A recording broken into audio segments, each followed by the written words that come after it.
Sibingelele bazalwane egameni lenkosi yethu Jesu Kristu.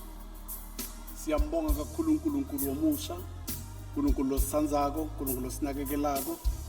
Namhlanje ekseni egameni lika Jesu Kristu sithi asibuke live lenkosi lelikwathi ukukhutsata impilo tethu egameni lika Jesu Kristu.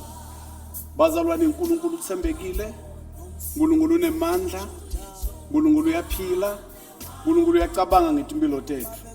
Kodwa lokumcoka kakhulu bazalwane ukuthi thine asendeni uNkulunkulu isenter yempilo yethu. Asibe totally dependent kuNkulunkulu egameni lika Jesu.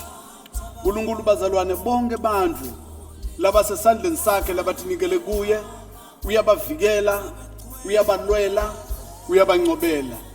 Davide uthi uJehova ungumelusi wami, angeke ngiswele. Lokho bazalwane, uma ngabe uNkulunkulu akulusa, uvikeleka etintweni letiningi.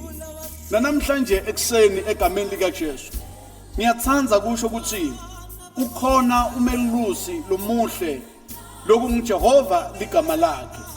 Uma ungavuma ukuthi impilo yakho iluswe nguJehova, uyovikeleka etintweni letiningi kakhulu egameni lika Jesu Kristu. Namhlanje ekseni ngiyathanda kusho ukuthi ikhona indzawo bazalwane lesingakwathi kuhlala kuyo siphephe. Ikhona indzawo lesingakwathi kuhlala kuyo sivikeleke. Kodwa lapho kuleyo ndzawo kusenzaweni kaJehova igama lenkosi malibonga. Uma sibuka live lenkosi encwadzini amahubo 31 sifunza verse 3 lifundzeka kanje: ngokuba wena uyidwala lami nenqaba yami, ngenxa yegama lakho uyakungihola ungiqondise. Haleluya.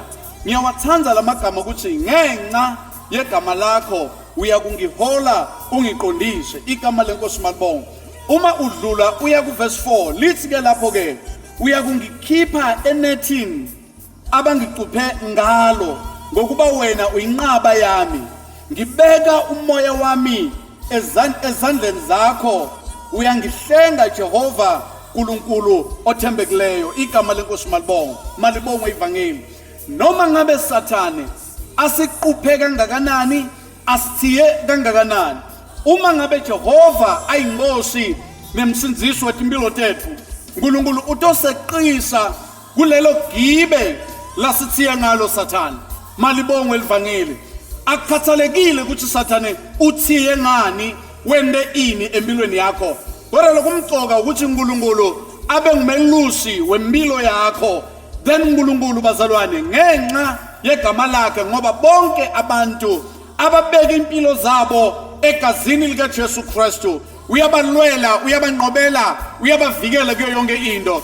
Namhlanje ekseni ngithi bazalwane, asihlaleni kuKristu Jesu, asihlaleni kuJehova, ngoba nguye kuphela longakwathi ukuvikela imiphefumulo yethu. Malibongwe igama lenkosi. Ngicela kuthandaza egameni lika Jesu ukuthi uNkulunkulu wasezulwini ake ahlale empilweni tethu, akuvikele nawe, avikele umhlaba wonke, avikele bonke abantu egameni lika Jesu. Babelone manje egameni lika Jesu Kristu waseNazaretha. Ngiyathandaza, protecta ngose abantwana bakho, bavikele, ubende babe strong endleleni yakho, bakhone egameni lika Jesu Kristu waseNazaretha. In Jesus' name. Thank you, Lord. Amen and amen.